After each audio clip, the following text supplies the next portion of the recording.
श्रीमद् भगवद गीता के ज्ञान विज्ञान योग नामक 7वें अध्याय का विचार चल रहा है।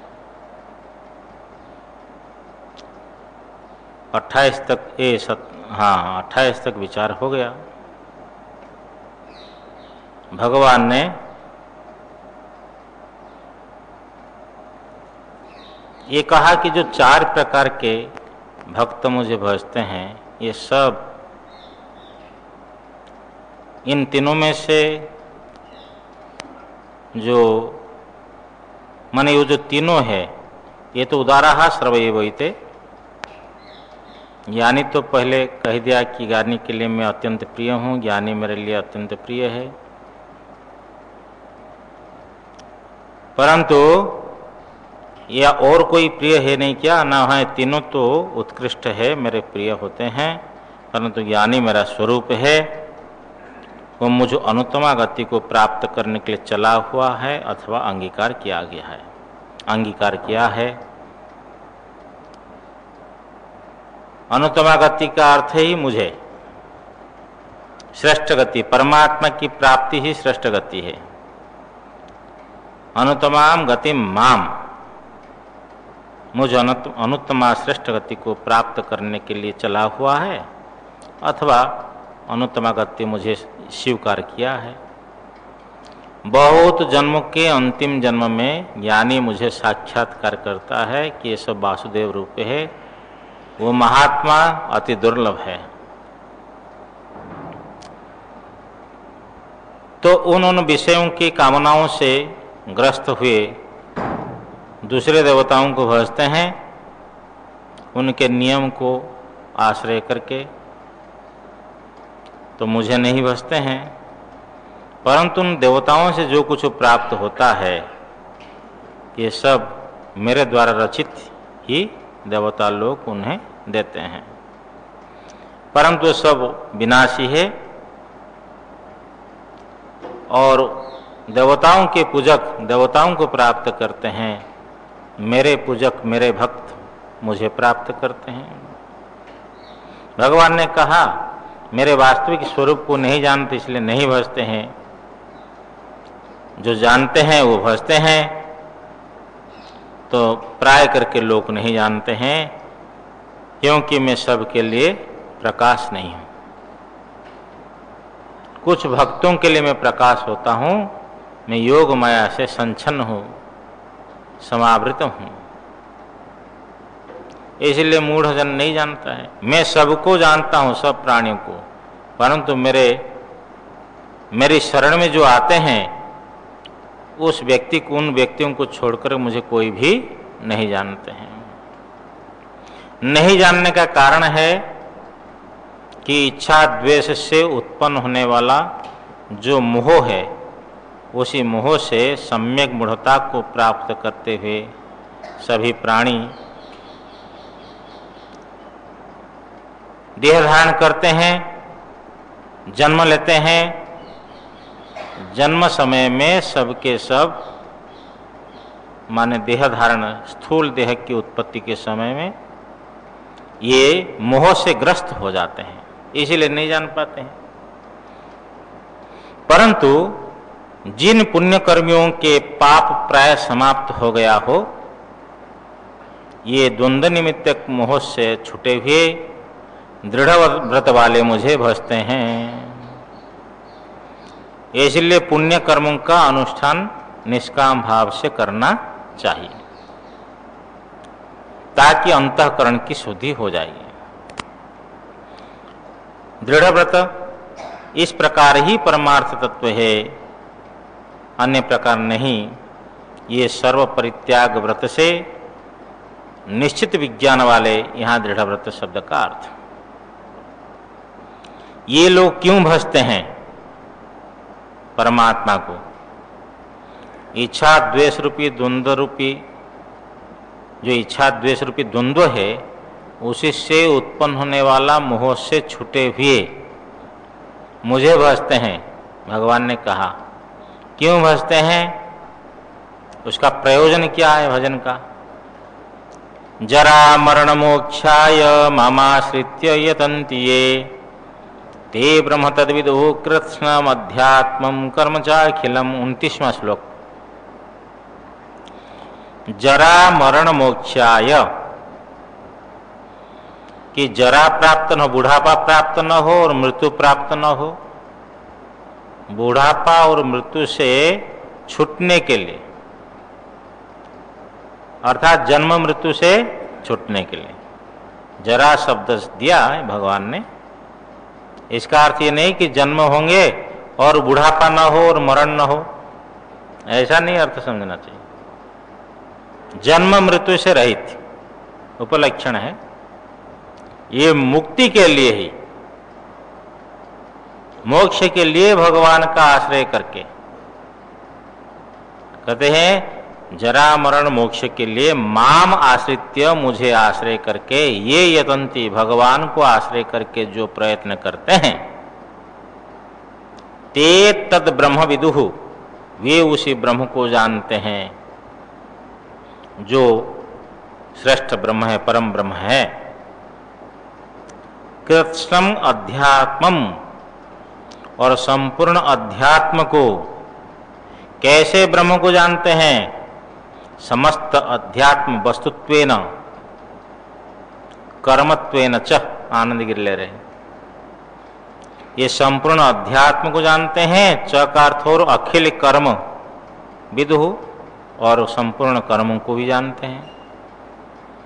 ये उस ब्रह्म को जानते हैं संपूर्ण समस्त अध्यात्म वस्तु रूप से और संपूर्ण कर्म रूप से उस ब्रह्म को जानते हैं।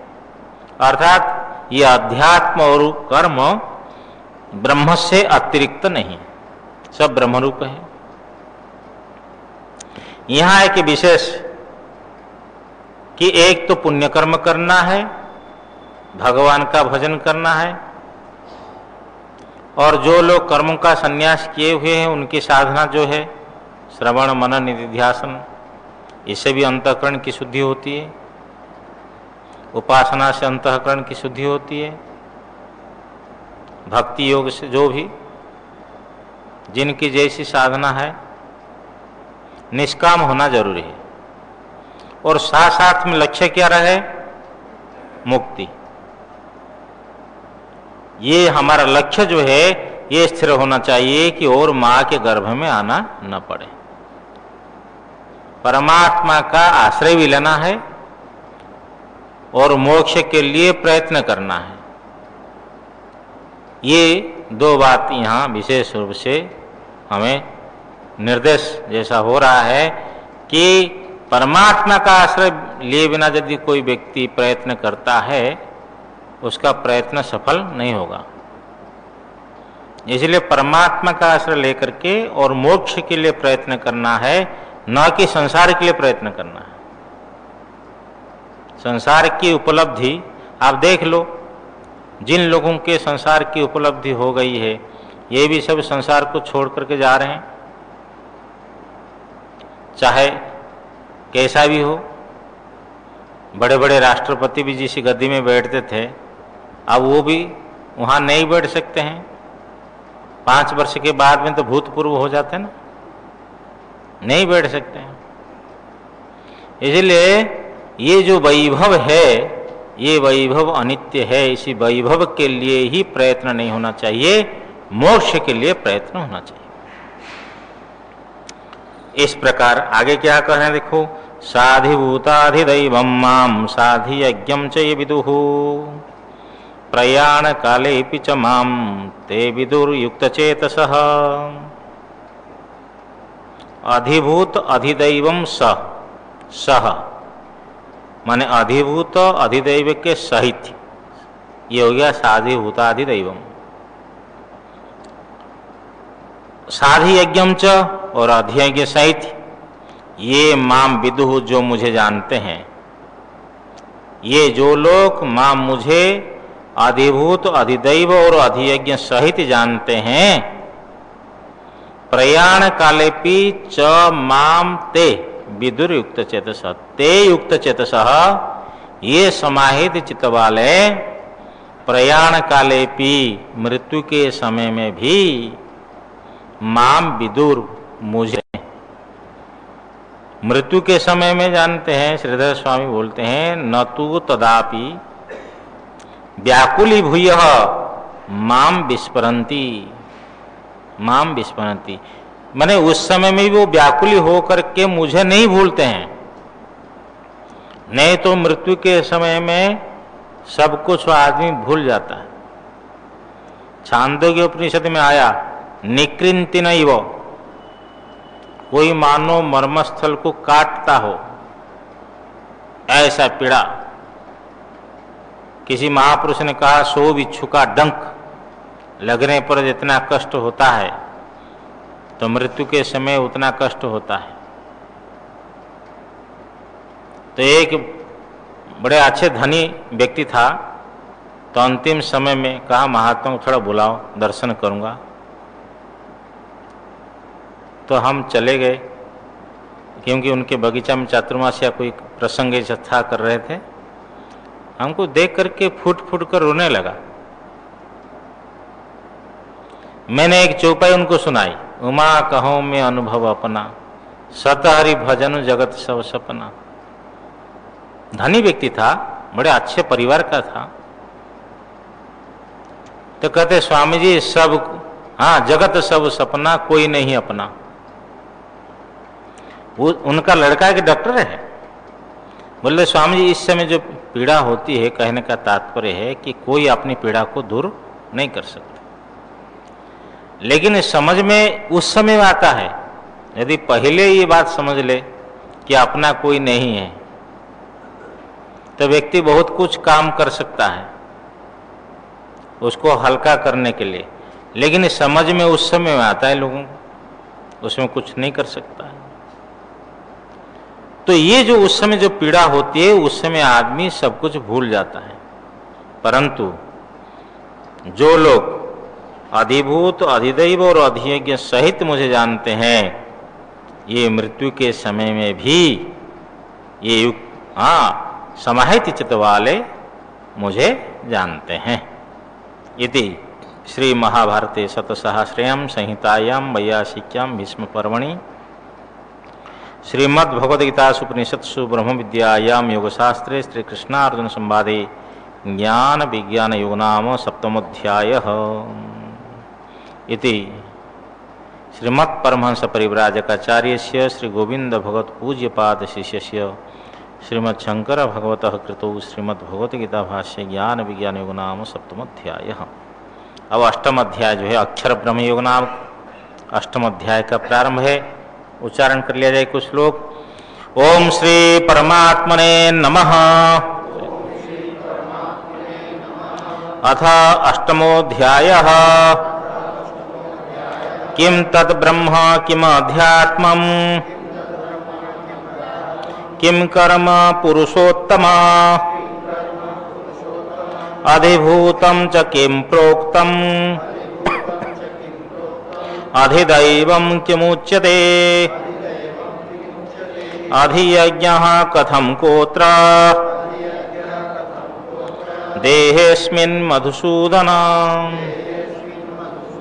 प्रयाणकाले च कथं ज्ञेयोऽसि नियतात्मभिः। श्रीभगवानुवाच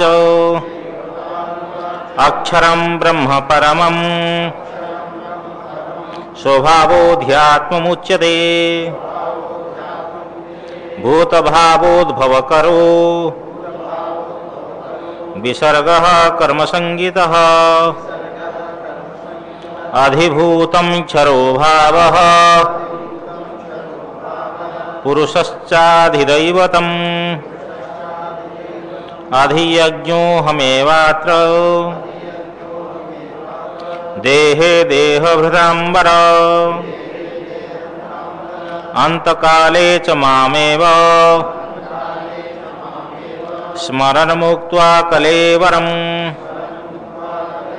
स्मरन् मुक्त्वा कलेवरम् यः प्रयाति समद्भावम् याति नास्त्यत्र संशयः याति नास्त्यत्र संशयः संशयः याति नास्त्यत्र संशयः यं यं वापि स्मरन् भावं त्यजत्यन्ते कलेवरम् तं तमेवैति कौन्तेय सदा तद्भावभावितः तस्मात् सर्वेषु कालेषु मामनुस्मरयुध्य च मय्यर्पितमनोबुद्धिर्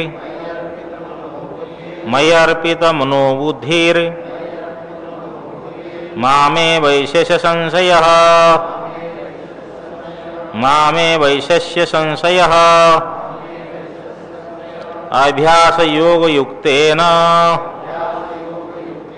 चेतसा नान्यगामिना परमं पुरुषं दिव्यं याति पार्थानुचिन्तयन् कविं पुराणमनुशासितार मनोरणीयान् समनुस्मरेद्यः सर्वस्य धातारमचिन्त्यरूप मादित्यवर्णं तमसः परस्तात् प्रयाणकाले मनसाचलेन भक्त्या युक्तो योगबलेन चैव भ्रुवोर्मध्ये प्राणमावेश्य सम्यक् स तं परं पुरुषमुपैति दिव्यम् यदक्षरं वेदविदो वदन्ति विशन्ति यद्यतयो वीतरागाः यदीच्छन्तो ब्रह्मचर्यं चरन्ति तत्ते पदं संग्रहण प्रवक्ष्ये। हरिओम। पूर्व अध्याय के अंतिम प्रसंग में भगवान ने कहा कि अध्यात्म कृत्स्थम अध्यात्मम संपूर्ण अध्यात्म को अखिलम कर्म अखिल कर्म को जानते हैं। शब्द आया अधिभूत अधिदैव अधियज्ञ, इन सब के अर्थ क्या है? तो भगवान को अर्जुन का प्रश्न पूछने के लिए निमित्त मिल गया। इसलिए प्रश्न के लिए ये अष्टम अध्याय का प्रारंभ है, अथवा अष्टम अध्याय का प्रारंभ। अर्जुन उवाच, अर्जुन बोले, किम तद ब्रह्म किम अध्यात्मम किम कर्म पुरुषोत्तम अधिभूतम च किम प्रोक्तम अधिदैवम किमुच्यते। अधियज्ञः कथम कोत्र देहेस्मिन् मधुसूदन प्रयाण काले च कथम ज्ञेयोषि नियतात्मभिः। प्रथम प्रश्न है किम तद ब्रह्म, वह ब्रह्म क्या है। द्वितीय प्रश्न है किम अध्यात्मम, अध्यात्म क्या है। हे पुरुषोत्तम, वह ब्रह्म क्या है और अध्यात्म क्या है। किम कर्म, कर्म क्या है। तृतीय प्रश्न। चतुर्थ प्रश्न हुआ अधिभूतम च किम प्रोक्तम, अधिभूत किसे कहा गया है। अधिदैवम किमुच्यते। पंचम प्रश्न है अधिदैव किसे कहा जाता है। षष्ठ प्रश्न है अधियज्ञः कथम कोत्र देहेस्मिन् मधुसूदन। हे मधुसूदन, अत्र अस्मिन् देहे, माने अत्र कह देने से भी हो जाता। यहाँ एक ही प्रश्न है, षष्ठ प्रश्न है। प्रकार भेद से लगता है 2, लेकिन प्रश्न है एक। टोटल समुदाय प्रश्न है 7 कि हे मधुसूदन, अत्र देहे, इसी देह में जो यज्ञ का संपादन होता है, उस यज्ञ के तस्मिन, उस यज्ञ में को अधियज्ञ, हाँ अधियज्ञ कौन है, अर्थात अधिष्ठाता, प्रयोजक, फलदाता च कह, श्रीधर स्वामी ने लिया। किसी यज्ञ का अधिष्ठाता कौन है, प्रयोजक और फलदाता। अधिष्ठाता, प्रयोजक और फलदाता, क्योंकि यज्ञ के अधिष्ठाता के बिना तो यज्ञ हो ही नहीं सकता, और उसका प्रयोजक, प्रेरणा देने वाले वो भी, और फल देने वाले यज्ञ के फलदाता भी कौन है। तो इसका अधियज्ञ शब्द से इतना ले रहे हैं। अधियज्ञ कथम कोत्र देहेस्मिन् मधुसूदन, हे मधुसूदन, अत्र इसी देह में, अत्र देह इसी देह में, को अधियज्ञ, कौन अधियज्ञ, फिर अस्मिन् कथम, इसी देह में कौन अधियज्ञ है और कैसे है, ये एक ही प्रश्न का अवान्तर भेद है। अच्छा, प्रयाण काले च कथम ज्ञेयोषि नियतात्म भी, इसलिए दोनों को एक साथ में भाष्य कर लेते हैं कि अत्र अस्मिन् देहे, यहां इसी देह में, यहां माने इसी प्रसंग में ले सकते हैं कि यहां इसी देह में जो अधियज्ञ है वो कौन है और कैसे है, एक ही प्रश्न है। मधुसूदन संबोधन है। प्रयाण काले च, और प्रयाण काल में, मृत्यु के समय में, नियतात्म भी संयत चित्त वालों के द्वारा, कथम ज्ञेयो असि, कैसे आप ज्ञेय हो, जानने योग्य हो, ये 7 प्रश्नों का उत्तर देना ही इस अध्याय की परिसमाप्ति। 7 प्रश्न का उत्तर हो गए बस। ये 7 प्रश्न निर्णय के लिए अध्याय है। श्री भगवान वाच, श्री भगवान बोले, अक्षरम ब्रह्म परमं स्वभावोध्यात्ममुच्यते, भूत भावोद्भवकरो विसर्गः कर्म संगितः।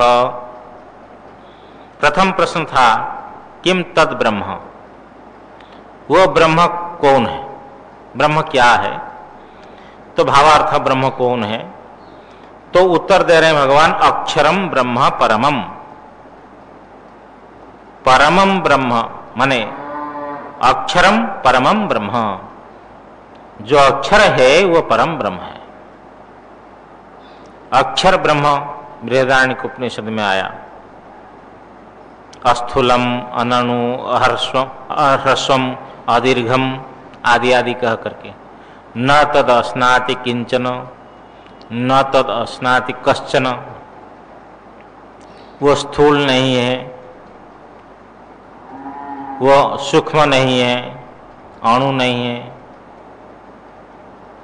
वह दीर्घ नहीं है, वह ह्रस्व नहीं है, ऐसे कहते गए सब धर्मों का निषेध कर दिए। न तद अस्नाति किंचन, वो किसी को खाता नहीं है, अर्थात वो भोगता नहीं है। न तद अस्नाति कश्चन, उसको कोई नहीं खाता है, अर्थात वो भोग्य नहीं है, भोक्ता भोग्य भाव से रहित। वो जो अक्षर तत्व है, यतस्यवाक्षरस्य प्रशासने गार्गी सूर्या चंद्रमसो विधृतो तिष्ठतः। हे गार्गी, इस अक्षर ब्रह्म की प्रशासन में, आज्ञा में सूर्य चंद्र नियमित धारित हैं।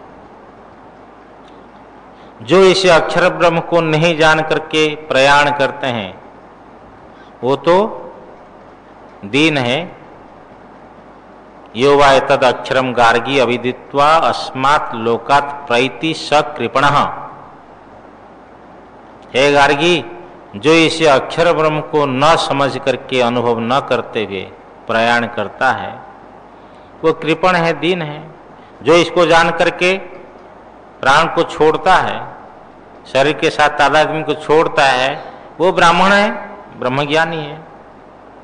वो जो प्रसंग में अक्षर ब्रह्म आया, अविनाशी ब्रह्म, वही परम ब्रह्म है। अक्षर तत्व ही परम ब्रह्म है। अक्षरम परमम ब्रह्म, अक्षर जो है परम ब्रह्म है। स्वभावो अध्यात्मम उच्यते। ये अक्षर जो है परम ब्रह्म कहा जाता है, और अध्यात्म जो है क्या है ना, स्वभाव। स्वस्य भाव इति स्वभाव। स्व का अर्थ है अपना, और भाव का अर्थ होता है स्वरूप, अपना स्वरूप। यही अध्यात्म है कि देह को अधिकृत्य प्रत्येक आत्मरूप से जो प्रवृत्त है परमार्थ ब्रह्मावसानम वस्तु, ये स्वभाव है, ये अध्यात्म है। जो ब्रह्म सत्य चित्त आनंद स्वरूप है, जिसका प्रतिफलन अंतःकरण में हुआ है, उसी का नाम है प्रत्यगात्मा, अंतरात्मा। वो जो अंतरात्मा है वो ब्रह्म से भिन्न नहीं है, ब्रह्म रूप है। स्वस्य भाव, अपना स्वरूप देह के अंदर में दिखाई जो पड़ रहा है, समझ लो, इसी का नाम अध्यात्म है। ये ब्रह्म का स्वरूप है। हनुमान जी महाराज ने पूंछ फैला करके बैठे हुए थे। भीमसेन जी रास्ता में चले, देखे कि पूंछ फैली हुई है। बोले, अरे बंदर, तुम अपनी पूंछ को हटा लो, मैं चलूंगा आगे। हनुमान जी महाराज बोलते होंगे कि तुम लंघ करके चले जाओ। हनुमान जी महाराज ने कहा, तुम लंघ करके चले जाओ, मेरे को क्यों विक्षेप कर रहे हो, ऐसे बोले होंगे शायद। तो उन्होंने कहा कि सकल शास्त्र नहीं पढ़ा होता, भीमसेन ने कहा, तो आपकी पूंछ को लंघ करके चला जाता। मैं शास्त्र पढ़ा हूं कि सबके हृदय में परमात्मा का निवास है। आपकी पूंछ को लंघने का अर्थ है कि परमात्मा का लंघन करना। इसलिए सबके देह में जो आत्म रूप में अवस्थित है वो ब्रह्म स्वरूप ही है, उसका नाम है अध्यात्म। ये स्वभाव, स्वस्य भाव, स्व का जो स्वरूप है वो स्वभाव अध्यात्म उच्यते। स्वभाव जो है अध्यात्म कहा जाता है।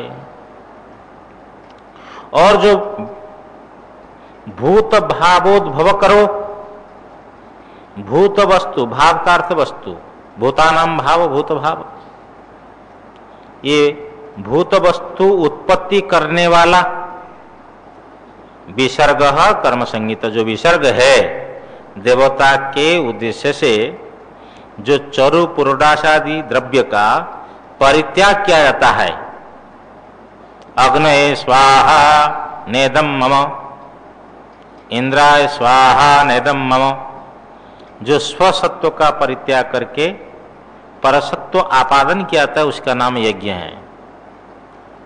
तो वो जो कर्म का, कर्म किसको बोला गया है, बोले जो विसर्ग है देवता के उद्देश्य से जो द्रव्य का परित्याग किया जाता है, वो जो विसर्ग लक्षण है, परित्याग लक्षण, जो क्रमशः इसी बीज से ही वृष्टि आदि क्रम से स्थावर जंगम सब प्राणी उत्पन्न होते हैं। आदित्य पहुंचते, फिर वहां से वृष्टि आदि होती है, अन्न होते हैं, तब फिर ये सब प्राणी खाते, फिर और प्राणियों का शरीर सब उत्पन्न होते हैं। तो ये भूत वस्तु को उत्पन्न करने वाला जो विसर्ग है, ये कर्म शब्द से कहा गया। कर्म संगीतः, कर्म शब्दितः, कर्म शब्द से कहा गया। कितने प्रश्नों का उत्तर हो गए, आपको ख्याल रखना पड़ेगा।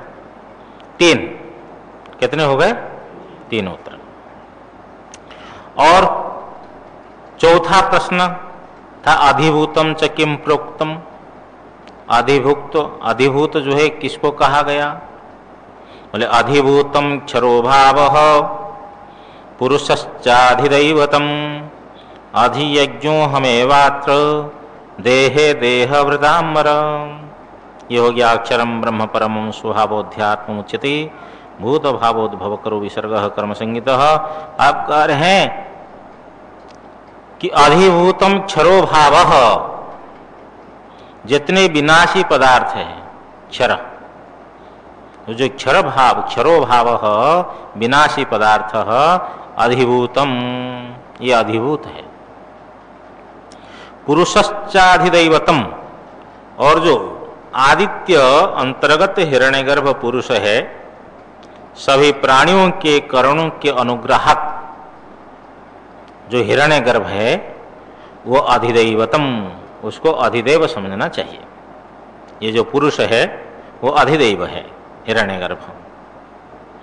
देहभृतांबर, देहधारियों में श्रेष्ठ अर्जुन, अत्र देहे, इसी देह में अहम एव अधियज्ञ, मैं ही अधियज्ञ हूं। देह के द्वारा कर्मों का संपादन होने से देह अधिकरण वाला हो गया कर्म, इसलिए इस देह में जो अधियज्ञ है वो मैं ही हूं।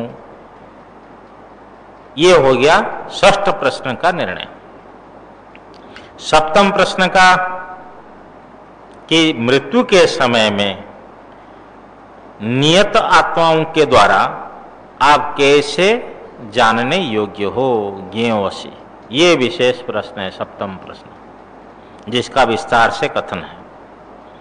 तो ये हो गया देहधारियों में श्रेष्ठ, इस देह में मैं अधियज्ञ हूं। अब सप्तम प्रश्न का उत्तर दे रहे हैं, आगे दे, अंतकाले च मामेव स्मरन् मुक्त्वा कलेवरम यह प्रयाति समद्भावम याति नास्त्यत्र संशयः। अंतकाले च मामेव स्मरन् कलेवर मुक्त्वा यह प्रयाति, पहले कर्ता को लीजिए, यह माने जो, अंतकाले च और अंतकाल में, माम एव स्मरन् मुझे ही स्मरण करता हुआ, कलेवर मुक्त्वा इस शरीर को छोड़कर प्रयाति प्रयाण करता है, चलता है, स मद्भावम याति वो मेरे स्वरूप को प्राप्त करता है, अत्र संशयः न अस्ति, इस विषय में संशय नहीं। परमात्मा का स्मरण मृत्यु के समय में हो जाए, उसके लिए कितने वर्षों से अभ्यास करना पड़ेगा? कहा कि जन्म जन्म मुनि जतन कराई, आगे अंतराम कही आवत नाही। जन्म जन्मों से ही मुनि लोग यत्न करते हैं कि भगवान का नाम स्मरण अंतिम समय में हो जाए, लेकिन अंतिम समय भगवान का नहीं होता। एक महात्मा ने कहा कि देखो, एक व्यक्ति को जमीन खरीदना था, किसान आदमी, तहसीलदार ने कहा कि जाओ तुम्हारा फोटो ले आओ। वो गया, अपने चित्र उठा करके ले आया, लेकिन उसकी जो गर्दन है वो टेढ़ी निकली फोटो में। जैसे रखा होगा, भाई भोले वाला आदमी, गांव का आदमी, ऐसा बैठ गया होगा तो उसके गर्दन जो टेढ़ी। तहसीलदार ने कहा तू पैसा दिया था या नहीं दिया था? बोले पैसा तो मैं दिया हूँ। नहीं, ये फोटो ठीक ढंग से व्यवस्थित उठा कर लाना था, टेढ़े गर्दन है, टेढ़ा मुख है, ये टेढ़ा मुख फोटो क्यों लाया, सीधे लाओ। तो फिर गया, उसको धमकाया, किसान आदमी तो था, कि मेरा सीधा फोटो दो, पैसा लिया। बोला अच्छा तुम ठीक ठाक बैठो, रेडी रेडी कहते, आप लोग बैकबोन सीधा मत करो, वो उनके लिए कहा जा रहा है। बोले रेडी 1 2 और 3, बस इतना ही तुम रहना, बस तुम्हारा फोटो सीधा आ जाएगा। उसका मस्तक को, गर्दन को सीधा कर दिया, कहा रेडी 1 2 कहते समय उसके नाक की मक्खी आ गई, और 3 कहते कहते वो हिला दी, तो हिला दी तो फिर टेढ़ा ही फोटो आया। तो महात्मा कह रहे हैं कि ये जो अंतिम समय में प्रयत्न करते करते बैठते हैं, वो मक्खी कौन है? वो पाप आ जाता है। तो जीवात्मा के पास में पाप आ जाता है, तो उस समय क्या होता है? वो टेढ़ा हो जाता है, भगवान का स्मरण नहीं उठता उससे, तो उसमें संसार का स्मरण होता है, और संसार का स्मरण करके मरता है तो फिर संसार में ही पैदा होता है। हा? मारीच से कहा रावण कि अब तुम जाओ और जो है हरिण बन जाओ। मारीच ने कहा कि भाई ये जिसको तुम राम कह रहे हो, ये राम साधारण पुरुष नहीं है, विश्वामित्र की यज्ञ की रक्षा के समय में मेरे को इधर फेंक दिया। मैं जानता हूं उसकी बल कितना, ऐश्वर्य शक्ति कितनी है।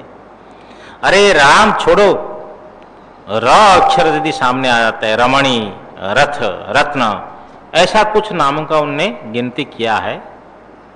तो वो कुछ नाम गिनती किया जिसमें र अक्षर आ जाता है, रजत, ऐसा कुछ नाम। तो वो नाम सुनते ही राम याद आते हैं और मेरा शरीर कांपता है। राम के साथ में बैर भाव मत करो। रावण तलवार उठाया होगा, तेरे को मारूंगा, बात नहीं सुनोगे, आदेश नहीं सुनोगे। तो मारीच ने समझा कि नहीं जाऊंगा तो रावण से मरूंगा और जाऊंगा तो राम से मरूंगा। मृत्यु तो अवश्यंभावी है, मेरी मृत्यु आ चुकी है। तो रावण से मरूंगा तो संसार में पैदा होऊंगा और राम से मरूंगा तो कल्याण को प्राप्त करूंगा। इसलिए प्राण का वियोग तो निश्चित है, और उस समय परमात्मा का स्मरण होकर के प्राण का वियोग हो रहा है तो कल्याण होगा, और संसार का स्मरण होकर के प्राण का वियोग हो रहा है तो समझ लो कि रावण से मारा गया, संसार ही प्राप्त होगा। इसलिए अभ्यास करना बहुत जरूरी है। और किसी संत ने कहा कि अंत राम कहीं आवत नहीं, इसका अर्थ है कि अंतिम समय में राम कह करके और संसार में वापस नहीं आता है। ऐसा भी अर्थ करने वाले करते हैं। अस्तु अंत काल में परमात्मा का स्मरण हो, उसके लिए पहले से ही सजग होना अत्यावश्यक है। यदि हमारे मन और हमारी शक्ति संसार के प्रति झुकाव है और संसार के योग में लगा हुआ है हमारा मन, तो अंतिम समय में भगवान का स्मरण हो सके इसमें संभावना कम है। हाँ, कोई बहुत बड़ा पुण्य हो जाए तो उदय हो जाए, अकस्मात बात अलग है। इसलिए कह रहे हैं भगवान कि जो अंतिम समय में मुझे स्मरण करता हो, मुझे ही स्मरण करता हुआ, ये वलकार लगा दिए कि कलेवर को त्याग करके प्रयाण करता है वो मेरे स्वरूप को प्राप्त करता है, इस विषय में कोई संशय नहीं है। केवल मेरे विषय के नियम नहीं है, सबके लिए। यम यम वापि स्मरन् भावम त्यजत्यन्ते कलेवरम तम तमेवैति कौन्तेय सदा तद्भाव भावितः। बोले हे कुंती नंदन कौन्तेय, यम यम वापि भावम, जिस जिस यम यम बा भावम अपि स्मरण, जिस जिस पदार्थ को भी स्मरण करता हुआ, कब? अंते, अंतिम समय में। अंते, अंतिम समय में जिस जिस पदार्थ को भी स्मरण करता हुआ, कलेवरम त्यजति, शरीर को छोड़ता है, शरीर का परित्याग करता है। हे कौन्तेय, सदा तद्भाव भावित, सदा जो है सब समय में तद्भाव भावित का अर्थ उसका चिंतन किया गया, समझ लो। उसकी व्युत्पत्ति आपको सुनाऊंगा। भावार्थ है कि उसका निरंतर चिंतन किया है जो व्यक्ति, तम तम एव एति, उस पदार्थ को प्राप्त करता है। सदा तद्भाव भावित का, तद्भाव भावित का अर्थ सुनिए, तस्मिन् भावः तद्भावः, उसमें उसकी भावना, जिस पदार्थ में। जैसे प्रसिद्ध उदाहरण है कि राजा भरत की भावना कहाँ हुई थी? एक छोटे हरिण बालक में। तो उस बालक के प्रति इतनी आसक्ति हो गई, भजन समय में भी चिंतन हो रहा था कि वो बालक आया नहीं जंगल से, न जाने कहाँ फंस गया, कोई हिंसक प्राणी उसको मार तो नहीं डाला, आदि आदि। तो उसका चिंतन, तस्मिन् भाव तद्भाव, उसमें उसकी भावना, चिंतन, अनुचिंतन।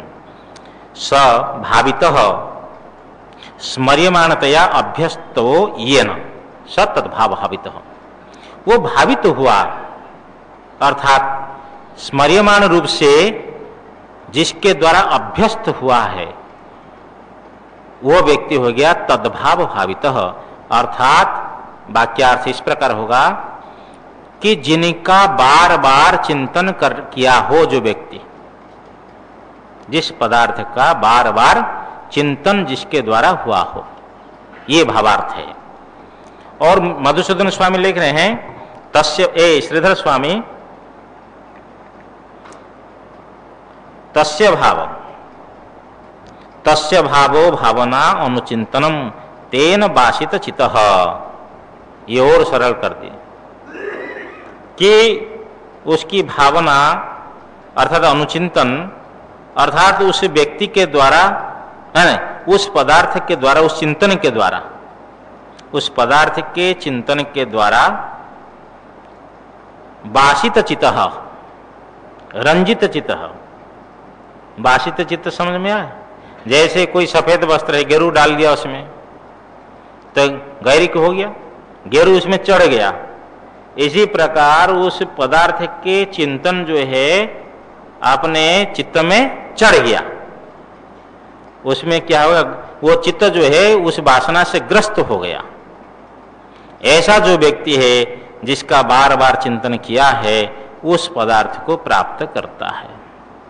जैसे लोग कुत्ता पालते हैं और कुत्ता के प्रति आसक्त हो जाते हैं, कोई गाय पालता है वो गाय के प्रति आसक्त हो गया, कोई अपने नौकर के प्रति आसक्त हो गया, कोई अपने धन के प्रति आसक्त हो गया। समझ लो, सभी प्रकार से आसक्ति जो है वो फिर बंधन का कारण बन जाता है। अच्छा, और एक प्रसंग है, भारत में ऐसा एक पंथ भी उदय हुआ है जो बोलता है कि मनुष्य ही मनुष्य बनता है।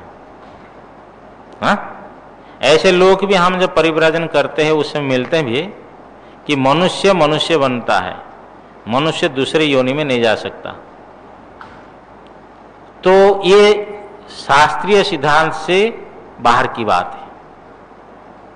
योनिमन्ये प्रपद्यन्ते शरीर त्वायदेहिनः स्थाणुमन्ये अनुशयन्ति यथा कर्म यथा श्रुतम, कि जैसे कर्म, जैसी उपासना, जैसे उनकी विद्या है, जैसे उनकी भावना है, चिंतन है, उसके आधार पर जैसे उनने सुना है, जैसे उसकी भावना है।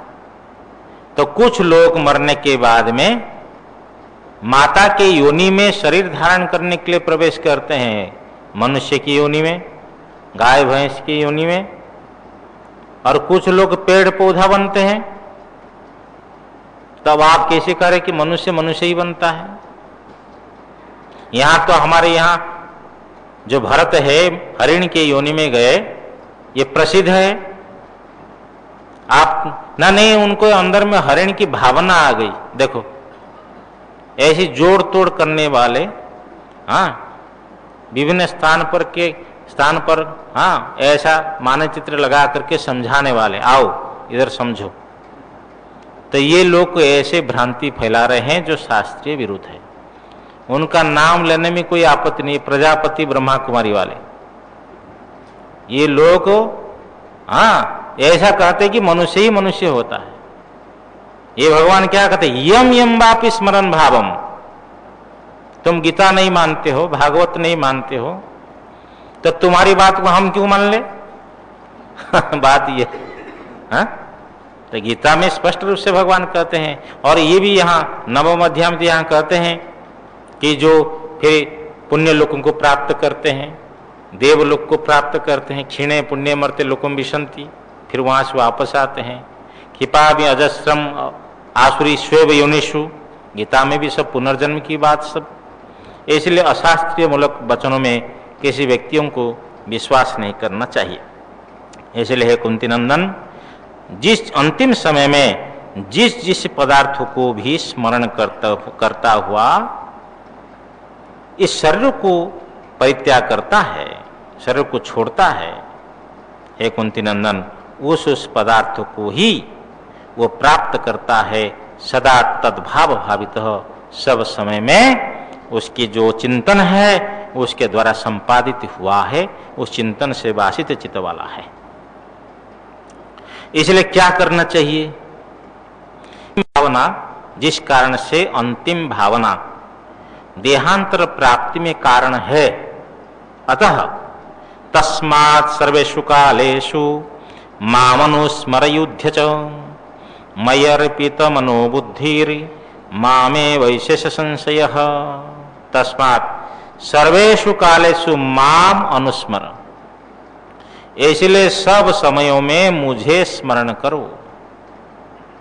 युद्ध च, और स्वधर्म का पालन करो। स्मरण करो और स्वधर्म का पालन करो। कहते ना, मुख में है राम नाम, सेवा काम हाथ में। झाड़ू भी हो रहा है तो भगवान का नाम स्मरण हो रहा है। एक घर में भोजन करने गए, वो बहन जी हम जो भोजन बना रही थी, नारायण नारायण नाम लेकर के भोजन बना रही थी, रोटी बना रही थी। देव भगवान कह रहे हैं कि सब समय मुझे स्मरण करो और अपना धर्म का पालन करो, अनुस्मर। और युद्ध च, और युद्ध करो। युद्ध का अर्थ है यहाँ स्वधर्मम कुरु, भाष्यकार लिख रहे हैं। मयर्पित मनोबुद्धिर, मुझ में अर्पित मन बुद्धि वाले तुम। भगवान के चरणों में अर्पित मन बुद्धि, भगवान को मन दे दिया, भगवान को बुद्धि दे दी, सब कुछ परमात्मा को समर्पण कर दी। कोई सुना रहे थे ना, भीष्म पितामह अपनी कुमारी बुद्धि को भगवान को समर्पण किया। मन बुद्धि भगवान में जिन्होंने अर्पण कर दिया हो, मयि अर्पित मनोबुद्धिर, ये मुझ में अर्पित मन बुद्धि वाले तुम, जिनके द्वारा मन बुद्धि अर्पित हो गए हैं, ऐसा तुम। माम एव एषसि असंशय, माम मुझे, एव का अर्थ ही, मुझे ही, एषसि माने मुझे ही प्राप्त करोगे, मेरे पास ही आओगे, इसमें कोई संशय नहीं है। असंशय, परमात्मा को समर्पित कर लिया तो परमात्मा को ही प्राप्ति होगी। केवल कह ही दिया वाणी से कि मैं आपका हूं, ये इससे भी भगवान अभय प्रदान करते हैं। भगवान के दरबार में इतना आकर के वाणी से कह दे, और वो भी हृदय पूर्वक कि मैं आपका हूं, इतना कहने मात्र से ही भगवान अभय प्रदान करते हैं। लेकिन होना चाहिए निष्कपट पूर्वक, कपट पूर्ण नहीं होता है। तो मयि अर्पित मनोबुद्धि, मुझ में अर्पित मन बुद्धि वाले तुम। मामे वैशेष संशय, मुझे ही प्राप्त करोगे, इसमें कोई संशय नहीं है। और अभ्यास योग युक्तेन चेतसा नान्यगामिना परमं पुरुषं दिव्यं याति पार्थानुचिंतयन्। हे पार्थ, अभ्यास योग युक्तेन, अभ्यास किसको बोलते हैं? सजातीय तुल्य प्रत्यय, यानी कि आवृत्ति होती रहे। परमात्मा का चिंतन करना है तो उसमें विजातीय प्रत्यय नहीं आना चाहिए, विलक्षण प्रत्यय, विलक्षण ज्ञान नहीं आना चाहिए। देखिए, अभी हम बैठे राम राम राम राम कर रहे हैं मानो, अथवा राम के आकार को हम स्मरण कर रहे हैं, अथवा कृष्ण के आकार को, अथवा हिरण्यगर्भ के आकार को, किसी एक आकार का हम स्मरण कर रहे हैं, उसके बीच में और कोई विजातीय वृत्तियां से वो आ जाएगी, उसको हटाना है, मन को उसमें लगाना है। तो ये जो अभ्यास है, इस अभ्यास ही योग है। इस अभ्यास योग से युक्त संपन्न चित्त होना चाहिए। ये चित्त कैसा होना चाहिए? अभ्यास योग से संपन्न हो, और न अन्यगामिना, और अन्यत्र जो है कि ये जो चित्त न जाए विषयांतर में, न अन्यत्र विषयांतरे गंतुम शीलम अस्य इति नान्यगामी तेन नान्यगामिना। इसका अर्थ हुआ कि वो हमारा जो चित्त हो वो अन्यत्र विषय में न जाए, उसको न जाने का स्वभाव पड़ जाए। शील का अर्थ होता है स्वभाव, न जाने का स्वभाव। जैसे कछुआ के अंग अपने आप अंदर हो जाते हैं, इसी प्रकार जो परमात्मा का चिंतन कर रहा है, अभी वो क्रम मुक्ति चाहता है, परमात्मा को प्राप्त करना चाहता है क्रमशः, क्योंकि इनकी ये प्रयाण विशेष है। अभी योगी का उत्क्रमण क्रम है ये उपासना। तो उस व्यक्ति को क्या करना चाहिए? उसका चित्त जो है अन्यत्र न जाए और अन्य विषय में न जाने का स्वभाव बन जाए। इस प्रकार अभ्यास योग से युक्त और न अन्यगामी न हो, ऐसी चेतसा, ऐसे चित्त के द्वारा हे पार्थ, परमम पुरुषम, परम पुरुष जो पूर्ण है, श्रेष्ठ पुरुष, दिव्यम और जो दिव्य है, जो आदित्य मंडल सूर्य मंडल में होने वाला, वही उसकी विशेष अभिव्यक्ति है। आनंद के टीकाकार लिखते हैं, इसलिए उनको दिव्यम कहा। उसको जो है अनुचिंतयन, उसका चिंतन करता हुआ याति, तमेव याति थी, उसी ब्रह्म को ही प्राप्त करता है। निरंतर जो है अभ्यास योग युक्त से चित्त के द्वारा, जो अन्यगामी न हो, नान्यगामी चित्त के द्वारा परम पुरुष दिव्य, ऐसे ब्रह्म को, दिव्य परम पुरुष को अनुचिंतन चिंतन करता हुआ ये पार्थ उसी को प्राप्त करता है, याति। वो किम विशिष्ट पुरुष है, जिस पुरुष को साधक प्राप्त करता है चिंतन करता हुआ निरंतर, उस पुरुष का विशेषण क्या है? तो आगे कह रहे हैं, कविम पुराण मनुशासितारम। विशेषण का अर्थ क्या है? उनका विशेषता क्या है? कविम पुराण मनुशासितार मनोरणीयान समनुस्मरेद्य सर्वस्य धातारम चिंत्य रूपमादित्य वर्णम तमसः परस्तात्। यह जो व्यक्ति अनुस्मरेत, ऐसा अनुस्मरण करे, किसको? बोले कविम। कवि का अर्थ है क्रांतदर्शी। क्रांतदर्शी का अर्थ होता है सर्वज्ञ। परमात्मा का एक एक कवि विशेषण दे रहे हैं, जो सर्वज्ञ हैं। पुराणम, पुराण का अर्थ है चिरंतन। अनुशासितारम, ये सब द्वितीयांत है, उसका प्रथमांत लेकर के अर्थ करके अंतिम में द्वितीयांत को जोड़ देना चाहिए। ये पंक्ति लगाने की शैली है कि जो कवि है अर्थात सर्वज्ञ हैं, जो पुराण है अर्थात चिरंतन, और अनुशासितार सबके प्रशासता, संपूर्ण जगत के जो शासक है। अणोरणियान सम, जो अणु से भी अणियान, अणु से सूक्ष्म से भी सूक्ष्म, सर्वस्य धातारम, सबके संपूर्ण कर्मफल के धाता है, विधाता है। कर्मफल को प्रदान करने वाले कौन है? परमात्मा है। कि हम यज्ञ करते हैं, यज्ञ तो यहीं समाप्त हो जाता है। क्रतु सुप्ते जागृत, महिमन स्तोत्र में आया कि क्रतु तो सुप्त हो जाता है, लेकिन आप फल देने के लिए जागृत जगे हुए हैं। इसलिए संपूर्ण कर्मफल के विधाता, सर्वस्य धातारम, अचिंत्य रूपम। श्रीधर स्वामी ने लिया कि मलिन मन बुद्धि के द्वारा उनका चिंतन नहीं हो सकता है, वो अचिंत्य रूप है। आदित्य वर्णम, आदित्य वर्ण, आदित्य के समान नित्य चैतन्य प्रकाश वर्ण वाले हैं, नित्य चैतन्य प्रकाश स्वरूप जिनके हैं। स्वप्न में जिस प्रकाश के द्वारा हम लोग स्वप्न दृश्य देखते हैं, वही स्वयं प्रकाश है। अत्रायम पुरुषः स्वयं ज्योतिर्भवति। स्वप्न अवस्था में स्वयं प्रकाश का अनुभव होता है। जब हम स्वप्न के दृश्यों को दर्शन करते हैं, देखते हैं, उसमें चश्मा पहनकर कोई देखता है क्या? नहीं ना। आंख बंद है और कंबल के अंदर में भी हम लोग हैं, रजाई के भी अंदर हो जाते हैं, सूर्य भी नहीं है, चंद्रमा भी नहीं है, स्वप्न देख रहे हैं, बिजली भी बंद है, कोई टॉर्च लाइट भी नहीं दिखा रहा है। फिर कैसे, किस प्रकाश से हम स्वप्न देख रहे हैं? जिस प्रकाश से हम स्वप्न देख रहे हैं, उसी प्रकाश से भी अभी हम व्यवहार कर रहे हैं। परंतु ये सूर्य के प्रकाश, ये बिजली के प्रकाश के कारण से उस प्रकाश के प्रति हमारी दृष्टि नहीं जा रही है, लेकिन है वही प्रकाश। अत्रायम पुरुषः स्वयं ज्योतिर्भवति। ये जो स्वयं प्रकाश है वो और कोई नहीं है, वो आप और हमारा सबका स्वरूप है। वो आदित्य के समान नित्य चैतन्य प्रकाश, उस प्रकाश का कभी लोप नहीं होता है। आदित्य प्रकाश का कभी लोप होता है क्या? बोलिए, कभी नहीं होता। प्रलय समय नहीं होता है, हाँ? नहीं होता है।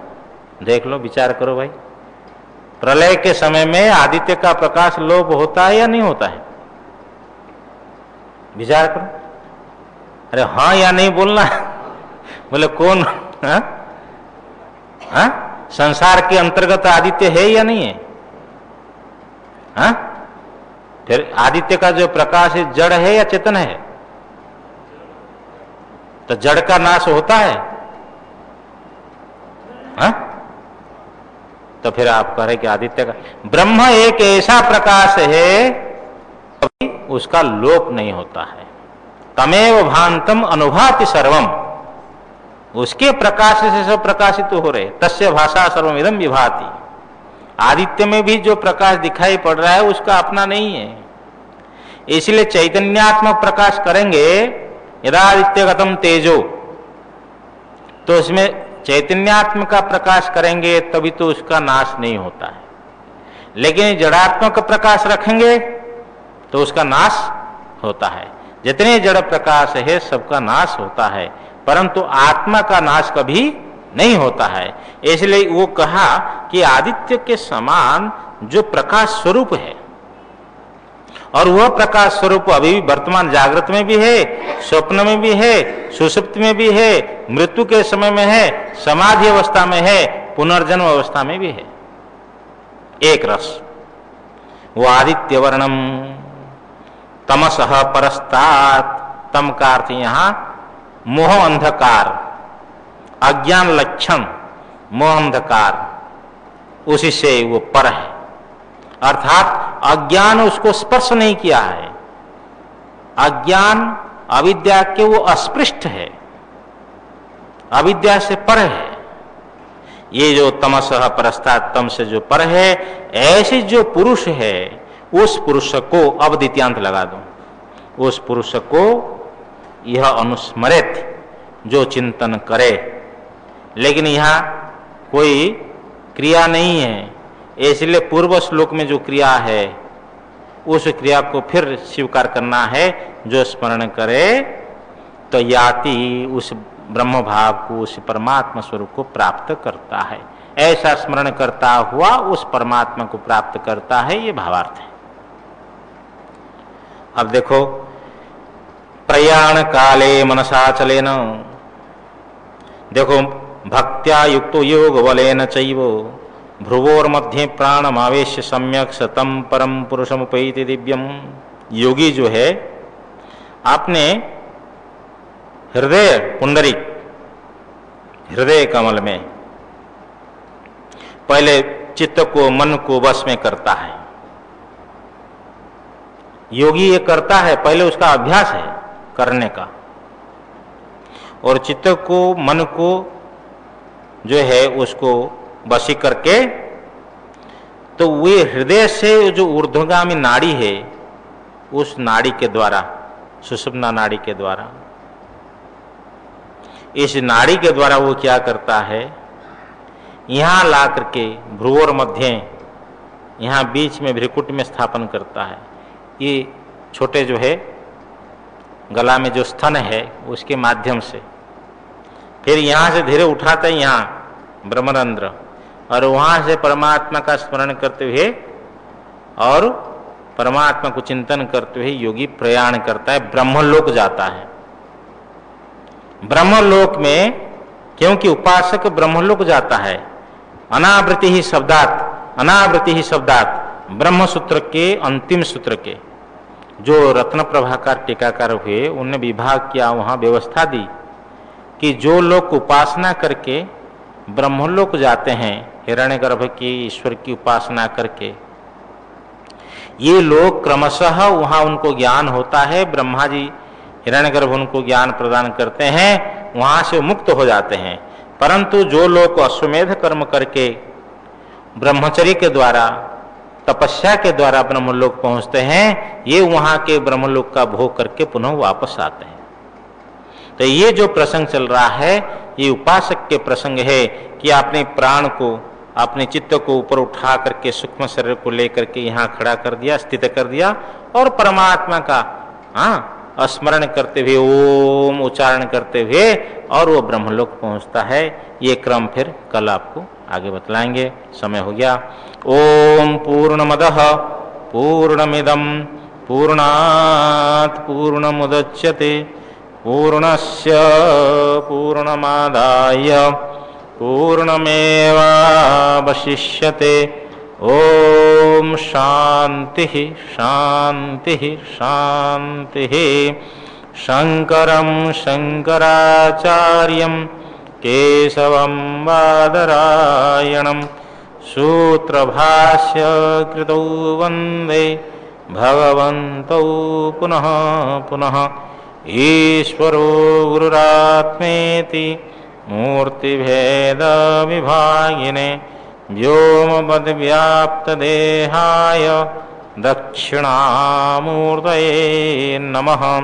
ओम शांति शांति शांति। सद्गुरुदेव भगवान की जय।